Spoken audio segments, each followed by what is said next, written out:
It was a gun. I'm not voting. If we want to build our nation. The problem with the Somalians. Just want to experience something else than a black man. Move on, move Can't be like a horse with blinkers on. Honestly say, I was about to have sex and then I pulled crap, up. but it's nice.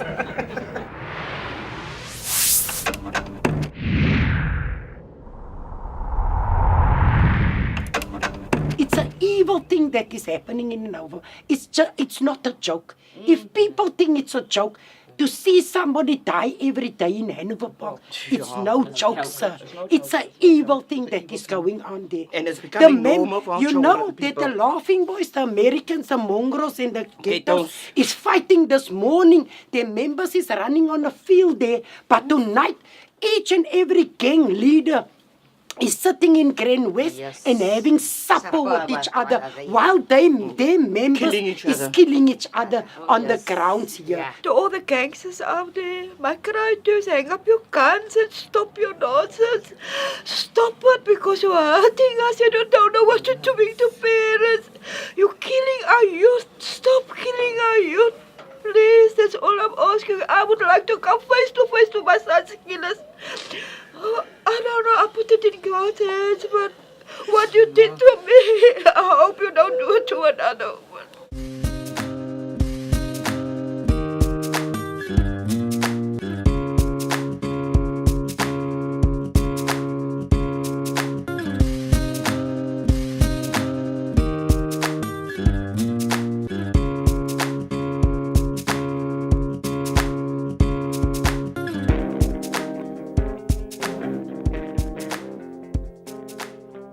I'm Kashifa Mohammed, chairperson of Sector 2 Hanover Park for the Precepts. I'm a chairperson of a task team. I lost a 17-year-old son, and both my other two sons were shot. Hi, I'm Daphne Croy. I've lost a son. I'm from Hanover Park, and I'm with the Women's Forum, and I've also got my own NPO, Youth at Risk, where I work with youth. Assalamu alaikum, my name is Rashida McDavid. I'm working for the task team of SAP Sector 2. Hi, I'm Sadiqa Valentine. I'm part of the Women's Forum, chairperson of Bloemfontein Neighborhood Watch. I lost no kids, but I do work in my community. My name is Fozia Williams. I stay at 41 Turpin Walk, and I'm with the Packer community, and I do area watch. I'm Marian Belinsky. I stay in Hanover Park. I lost a son on December the 16th, and I'm working on a walking bus. My son Ikaram McDavid was killed on the 24th. There's a coward that came to him, they asked him for a cigarette, he gave them, sat next to him, and then they pulled a trigger because of money he had, and they wanted his money. And they robbed him, and he said, "You're not going to get my money." And then they shot him, one shot in the stomach, and he died. It was so painful. What must I tell his daughter? In 2012, they shot my eldest son. He doesn't belong to a gangster. They shot him 13 times, but he's still alive today. In 2017, the 19th of March, on my birthday, they shot my 17-year-old son, and he was still on matric. He's a matriculant. They killed him. And like the 2nd of September, they shot my third son. I lost my son. The dockets went missing. My son wasn't a gangster. He was a promising young soccer player. And everyone knew it in Hanover Park. Everyone knew I was a team leader in high school. He was from Insalterweg. I mean, I was one of that lucky parents that could send my child away, attend school in Salterweg. I went to Gatvol to take him to soccer fields. He went to a high school. He was a leader in high school, everything academically, everything that child was. And they just took his life like that. My son was shot the 16th December 2052. And it's still by me. Because every time when I hear shots, it's almost, that's the way I heard it when they shot my son. And it's so sad for me. He passed away, and there wasn't time for me. I didn't mourn yet over him. Because he died, they shot him December, and January, my month, my daughter was diagnosed with cancer. And so I couldn't mourn for him. So I had to be there, I had to be strong for her. My son, he had a car, so the one leader, Sheikh's son, he drove like that, and when my son was in wrong or whatever, but they swore at one another. And then my son stopped, and then he got out, him and his brother. And then, like, he lost it because he was wearing his mother out, so he, beat him. So when he came home, his sweat and things was broken and whatever. Now they are the Rajas, they've got the Goodop construction company, so my son worked there for them. So a few of the guys came to him and said, listen here, jy het die leaders gesien geslat, so that's a hit op jou uit. So he came 1 o'clock home, he had a helmet on, he wasn't perfect, but he wasn't a gangster, he was naughty, he was in prison. No one is perfect.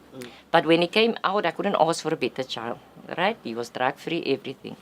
So he threw his helmet there and he said, Mommy, this is what can happen, but whatever happens, it's going to be, in God's hands. Then the 31st of December, then my daughter came from Victoria, and they went to the beach and everything, and then they just came. And my young one, Umar, he was busy vacuuming the car, and I was busy in the kitchen. I was making their favorite food, mafrou chops. And I was standing there, and but I don't know. But then the neighbors came running in and said, Fauzi, hulle het nou net jou kind geskiet en jou broer geskiet. And then she drove me to the day hospital, and then they didn't, if only they let you in, I could have maybe, That's also a problem. I could have maybe, at that time while he was lying there, maybe, if you talk about it, it still feels like today because I didn't have closure. The same gangsters my child was living in, grew up with, they stabbed my child. And that is what hurt so much. It wouldn't have hurt me so much if it was the Americans that stabbed my 17 years old. But the Laughing Boys, the gang, he grew up, my next door neighbor's child who stabbed my child.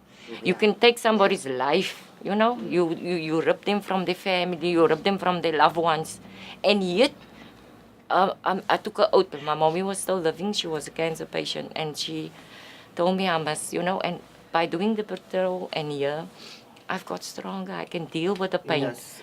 But when you sleep at night, it's like you still see him. Yes. When they stabbed him, it's like a dream. For me, it was like a dream. It wasn't like he's dead. For me, it's like I was still going out 8 o'clock in the morning and watch him walk down the street to Crystal High School. 3 o'clock in the afternoon, I was standing on the corner waiting for him to come home, and nobody come home. Nobody come down the street. Nobody. It's just like he didn't come. The last child come, he didn't come down the street. It's just like people are just don't.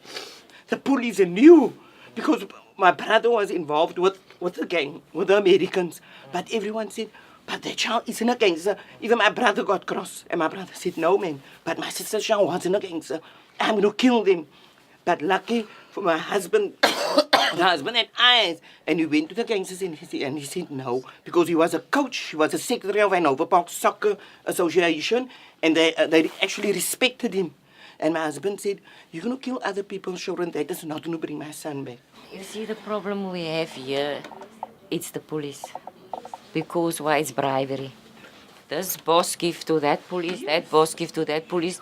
Now the guns disappear, the evidence disappear, everything disappears. So when you go do something, you steal in a shop or whatever, you get sentenced.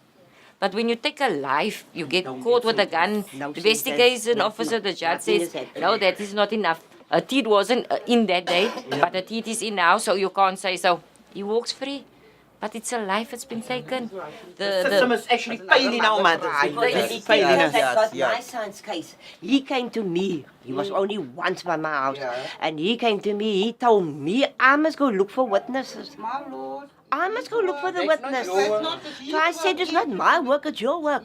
And you heard what the people said. Who shot my son? Why don't you go look for the people, for this person? I can't even come out of my gate. If I open my gate, I have to look up and down to see where they're standing before I can come out. Otherwise, they're so just shoot down the road. Those gangsters out there in Hanover Park, they're so evil. They don't care about other people's life. They feel no remorse for other people's life. And for losing my one son of 17 years old, he was just my baby. And every day I cry because why? There's memories left from him. He wasn't a gangster. He never ran with a gun to kill somebody else. He never stabbed somebody else. Just that people can take his life like they want to take his life. And his killers is still sitting in jail because I'm protesting in every court case. They appear, I protest, and they never get a bail. And I'm not going to leave them like that because I want justice for my son. She got closure. She got the people who killed the son, Yes. which I knew it was. Investigation officer did nothing. I want to ask I had them to why go to. did they kill my son? I had to go to town I want to ask to get them, this. why And a did they year kill my after son? that, I decided to take that investigation officer off because I saw he was working with Miley, the ghettos. Yeah. And as soon as he went off, the ballistic wasn't done, nothing was done. And then they put the other one on, and all that was done. By God, in 2 weeks' time, the one that shot my son was killed, and his body was found in Mofelene's bush. The shooting it's working so on me. It's almost like I want to do something about it because things can't go on like this in Hanover Park. My grandson is only 5 years old. Then he tell me, Ma, I can't play outside. Why must I just be inside in the house? What can I tell him? What can I tell him? And from 6 o'clock, then I'm sitting, then I'm stressing. My children is on their way from work. Then I must phone them. Look out, they're shooting there. Don't take taxi. Wait, get a lift with somebody. It's like this. If the Americans stay on the left side, the laughing boys stay on the right side, the mongrels is staying on that side. If your child is staying in the area of the laughing boys, your child can't walk in the American territory. Then yes, they label your child as a gangster. The detective was only once by me. It's going in for 2 years and nothing has been done. His killer's walking free. And now do I feel I'll see the killer. Sometimes there's no witnesses in cases. Like Seb's one witness in cases. If there's a witness, the witness must give a statement. If there's no witness, it's like there's no case. It's not like before in the earlier years where the detective, he go investigate. His investigation is like a properly thing that is happening now. But everything is going over. It's a money thing that is going. It's like they don't care about our children's life. The people see what happened, Yes. but the people don't want to talk. They don't want to talk. If you talk and you go to court, they'll kill you also the threaten next you. day. Yeah, but My daughter came from church. My granny was in hospital, and I told her, okay, if you're done from church and you go straight to Ma, then you come with them after church and you come with them to your granny at hospital. And they shot her. There was witnesses. A mum and a daughter. They were like Muslim people close. And they went and they said, but we saw who shot. No one knew their names or whatever. Then from the same gang that respected my husband came to my husband and said, Mr. Croy, we just tell you, ask your wife to withdraw the case. Just ask her, because they're planning to kill that mother and daughter. Because the police came to our gang leader and told him that they're going to kill the mother and daughter. Now, I'm not talking on whatever. I'm talking about my experience. I'm talking about how my dockets got missing. If there's a hit on a person, the total of amount is 2,000 rand and 5,000 rand. It's not even a lot of money for a person's life in Hanover Park. And for a mother To kill- mourning her children. Kill that person. That's why I will never come to terms to the killers of my son. My dream for Hanover Park is that our people can walk where they can walk and stop being like prisoners in their houses. My dream is for Hanover Park is to live in harmony. Wherever you walk safely. My dream is for the whole Western Cape, all over the world, that they come peace and harmony. My dream for South Africa is to be drug-free, crime-free, and there should be more jobs for the community. My dream is actually also to uplift our youth. Our youth is our future. And actually as mums and community workers to work together for the future of our children. My dream is never to give up on children, no matter who you are, what you are.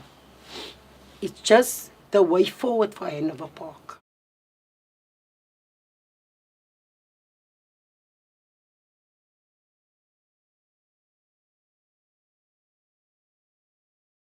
It was a gun. I'm not voting. If we want to build our nation. The problem with the Somalians. Just want to experience something else than a black man. Move on, move be like a horse with blinkers on. Honestly say, I was about to have sex and then No, I put it in God's hands, but what you did to me, I hope you don't do it to another one.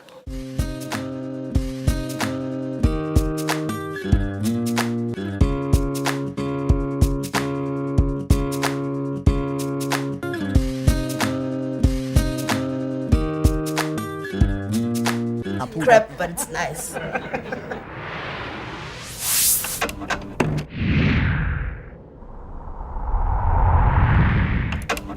It's an evil thing that is happening in Hanover. It's not a joke. If people think it's a joke, to see somebody die every day in Hanover Park, it's no joke, sir. It's an evil on the grounds here. To all the gangsters out there, my cry to is hang up your guns and stop your nonsense. Stop it because you're hurting us. You don't know what you're doing to parents. You're killing our youth. Stop killing our youth. Please, that's all I'm asking. I would like to come face to my son's killers. Evil thing that is going on there. And it's becoming normal for our you children know and that people. the laughing boys, the Americans, the mongrels and the ghettos Ghettos. is fighting this morning. Their members is running on the field there. But tonight, each and every gang leader is sitting in Grand West and having supper with each other while their members Killing each is other. killing each other.